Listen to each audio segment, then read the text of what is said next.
Hey, welcome to another episode of Clear Light Connections, where we talk to the people behind the businesses of Bay Area Houston, and we are proudly sponsored by UTMB Health. Special guest today, we've got two of you, which is interesting. Husband and wife team. Yes. Rhi and Nelson Negron. Yes. And you are with Provident Oak Financial. Correct. Did I get that correct? You did. Good. Tell us about the business, and then we'll dive into maybe this dynamic of working with your spouse a little bit. I get that reaction every time I ask. Provident Oak Financial is a private practice financial planning and investment strategies firm. So we work with a number of different clientele, but we really specialize in a few different areas. So special needs planning, so families who have a child with a special need, we feel passionate about working with those families. Individuals, really families are a big part of our overall clientele, and small business owners as well.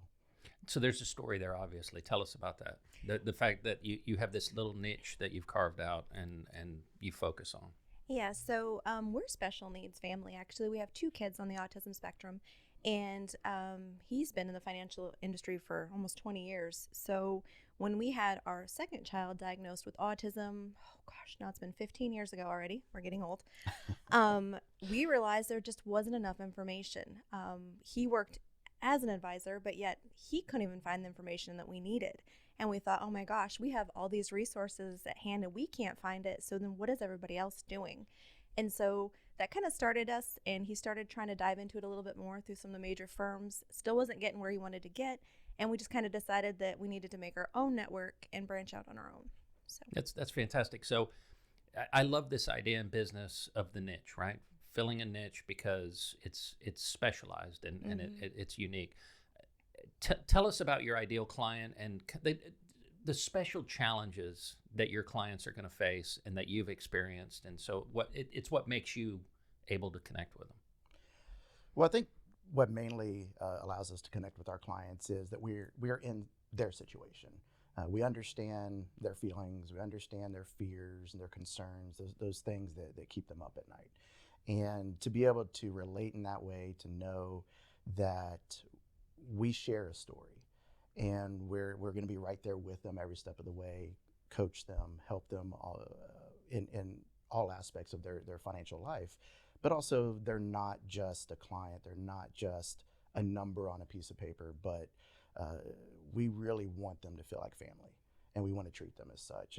And so, when you ask the question, our ideal client, well, really it's just people that are like us, that are just the everyday, hey, we have these concerns, we have these questions, and we need information and we need help. How can we get it? And it sounds like you've had to drive a lot of that content yourself through experience. What are some of the kind of the big issues that you faced and that you're now helping your clients with? I think the number one issue we had was dollar amount.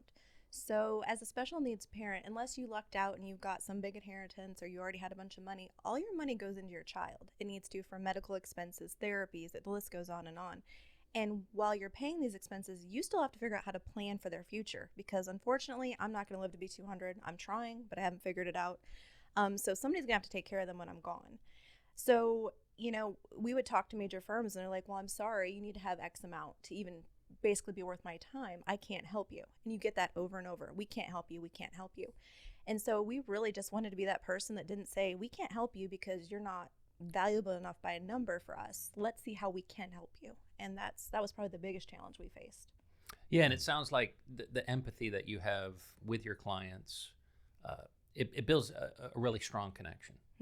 Talk to me about if somebody comes in the first time, how do you build that rapport and that connection with your clients? Well, we want them to tell their story.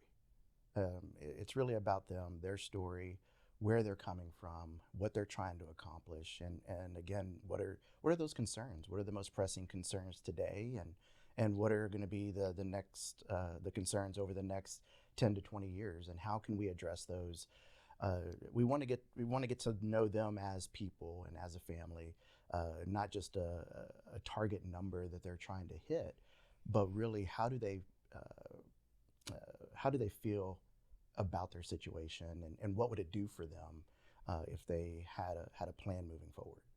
And we actually find that people are surprised because we tell them, you don't even have to bring, like, we don't need your account balances right now. Let's just talk. Let's see if we're going to be a good fit. Let's see if we can help you and bring value to you. And they don't even know what to say. They look at us just like dumbfounded because they're like, well, I thought you needed, to know the numbers before you would talk to us. Well, no, we need to make sure we can bring value to you, because at the end of the day, you can have $10 billion. But if I don't bring value to you, I can't help you. You're not always a good fit. A number doesn't mean you're a good fit. So we're a little different like that.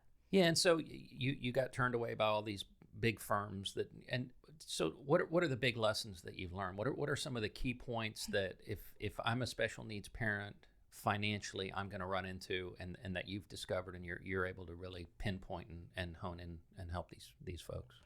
I think that probably the biggest thing is every situation is unique, and there's not a cookie cutter plan. Just like every special needs child is unique.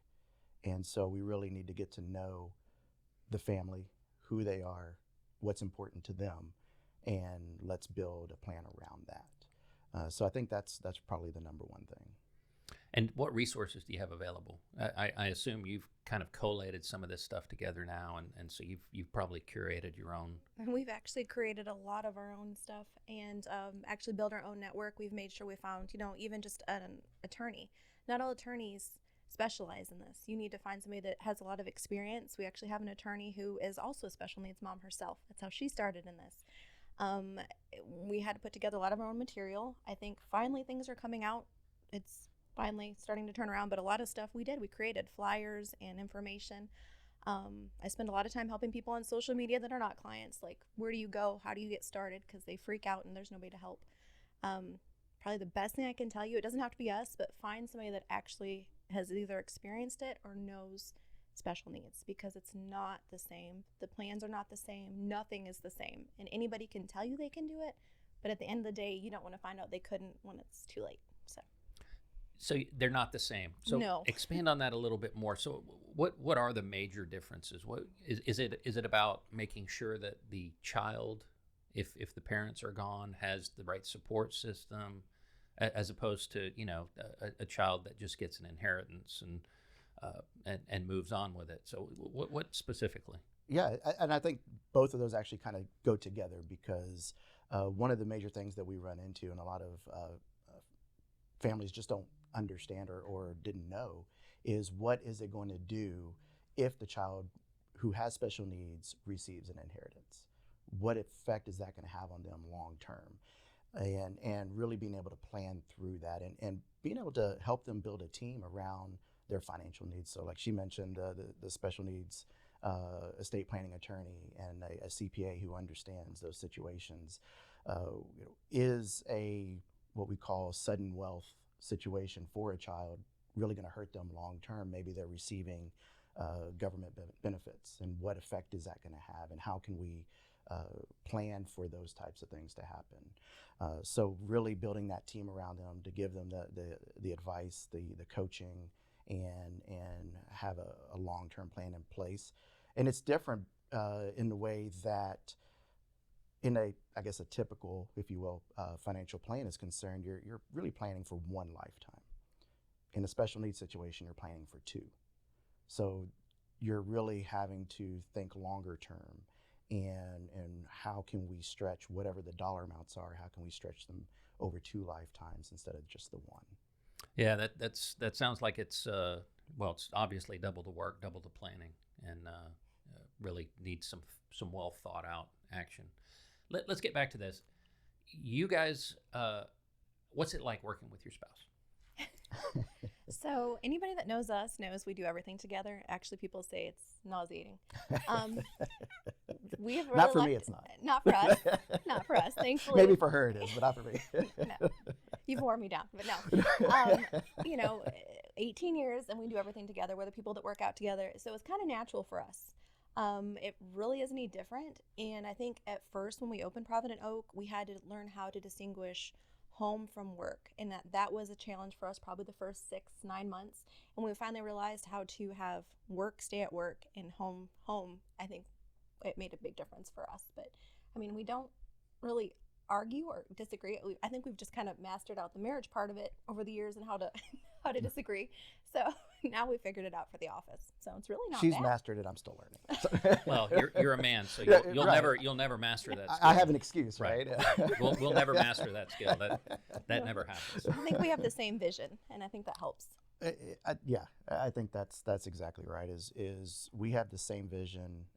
We feel the same way about people and about how to serve people, and it starts there. And then when we keep that in focus, every decision that we make, every conversation that we have when it is around work or our firm and whether we're going to grow or not or what types of business we're going to do or whatever, it's all around the focus of serving others. And so since we share that, it's easy to really have that as the center of everything that we do and in the center of our conversations. So there really isn't a whole lot of disagreement there. Obviously, we do think differently, but We're very different. but We've just figured out how to balance it. yeah, but we're able to really come to an agreement when it comes to work. And then, yeah, once we close the door to the office, that's at the office, and we can move on from there. And we've learned that we can have our marriage life and work life, and it's not a conflict. And parental life. And parental life, yes. And Wait, three so- teenagers. Oof. 3 teenagers? Three Yeah. teenagers. Wow. Our boys are 17, 16, and 13. Oh, wow. And so how's it going? They're still alive. They are. So I think we're doing all right. I think most days you just kind of peek in the room at the morning and then you decide, do I throw food at them and run or do I say good morning? You can usually tell by their face, especially our middle one, one of our kids on the spectrum. He will literally growl. If he doesn't want to see you in the morning, he goes, ugh. I'm like, okay, let me know if you need me. There's food on the table. You just got to kind of pick your battles. I think she's selling herself a little short because she also takes care of the homeschooling as well. So, she needs an S on her chest for super mom. And for those that don't know, Ree is also running the Clear Lake Chamber Champions Facebook page. Oh, yes. I keep. And I'm so so bad at that. that it sounds like you're maybe a little overextended, but it sounds like you make it work. A lot of coffee and Jesus. That's what I say. That's my motto. That's your advice. That is my my yeah. advice because that is the only way I do it, day by day. That is sound advice. So tell me about, we all know what's going on in the market right now. Sure. I'm not trying to get any free advice or anything. How have you communicated with your clients and hopefully put them at ease a little bit? So, constant communication. Yeah, that's really the key. Is really just being proactive and talking to them, letting them know what we see, what we're hearing, coaching them on turning off the TV, turning off the news. One of the major things that we really kind of press onto our clients is that the general news media is there to sell commercials. They're not there to tell you the truth. That's not their priority. It's to sell commercials, keep you glued to the screen. So here's what's really going on. Here's really what's going on with the economy. What's going on with the investment markets, and here's the things that we're seeing and where we're seeing it go. But this is all even before times like this. We want to have those conversations and let them know that we're always looking out for these circumstances and what is there to be worried about, what should we not really be worried about, so when these things do happen, it's not a time to panic, because we already have solid information going into it and coming out of it. Well, and I'm also picking up that you build long-term relationships with your clients. Absolutely. You connect with them, and that B, you said they're planning for 2 lifetimes, so it's definitely a very long-range plan. There's no short. There's no way to do this short term. Yeah, there's no get rich quick when it comes to that kind of planning, and really even with our, I guess if you want to call them quote unquote typical financial planning clients, those conversations are a little bit similar because if we look at the history of investing and we look at what behaviors when it came to investing, what has held true over the 100+ years of being able to invest. There's certain truths about it that we know long term have stayed true throughout the years and are still true today. And so if we can focus on that, plan for that, and stick to the plan, then these things are not as hurtful as they could be. So one last question for both of you. Best piece of advice for a special need parent that you discovered on your own that you'd like them to know ahead of time? You're making me cry. You can do it. You got me? Yeah. Okay. I would say that the best piece of advice is don't wait. And we've talked to a number of families that they're when we ask the question, well, why now? Why are we having this conversation now? And I was just afraid that I was afraid I didn't have enough. Yeah. I couldn't do enough, or didn't know where to start. And I said, well, it starts with a conversation.